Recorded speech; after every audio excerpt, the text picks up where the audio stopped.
ենք։ Ոչ։ Ես իրականում գյումրեցի եմ, ապրում եմ երկար տարիներ Վանաձորում, բայց լսելով լուրը, որ այս ինչ է կատարվում ամբողջ աշխարհում եւ Հայաստանում առավելապես։ Այս ինչ է կատարվում, սա խուժանություն է։ Խուժանություն է, ում են բռնում այն մարդը, ով ծաղկացնում է քաղաքը, հա, ում հետևից են ընկել։ Թող ընկներ այն մարդու հետևից, ով պարգևել է մեզ եռաբլուր։ Ցավով եմ ասում։ Սա խուժանություն է առնվազն։ Ես ձայնագրություններին անկեղծ ասած չեմ հավատում։ Հետո կա այսպիսի մի բան։ Մեզ համար ամենակարևորը որն է, եռաբլուրում զինվորները չլինեն, թե ընկնեն այդ մանուկների հետևից։ Ես չգիտեմ որն է ամենակարևոր հարցը այստեղ։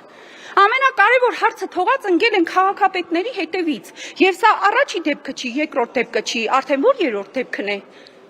Ասում կոռուպցիան պետք է արմատախիլ արվի։ Կոռուպցիան առաջին հերթին պետք է արմատախիլ անել Նիկոլ Փաշինյանի կատարած աշխատանքներից, սկսեն այդտեղից։ Որտեղից հատկապես։ Դուք ինձանից շատ լավ գիտեք որտեղից։ Եկեք այդ մասին չխոսենք, դուք լրագրողներ եք, ինձանից ավելի լավ գիտեք, որտեղից պետք է սկսել։ Բայց որ պետք է սկսել անձամբ Նիկոլ Փաշինյանից, պահանջել արդարությունը հենց իրենից, որ հողերը հանձնում է, հիմա էլ Հայաստանն է հանձնելու, այդտեղից պետք է սկսել։ Դուք համայնքապետարանի աշխատակից եք։ Ոչ։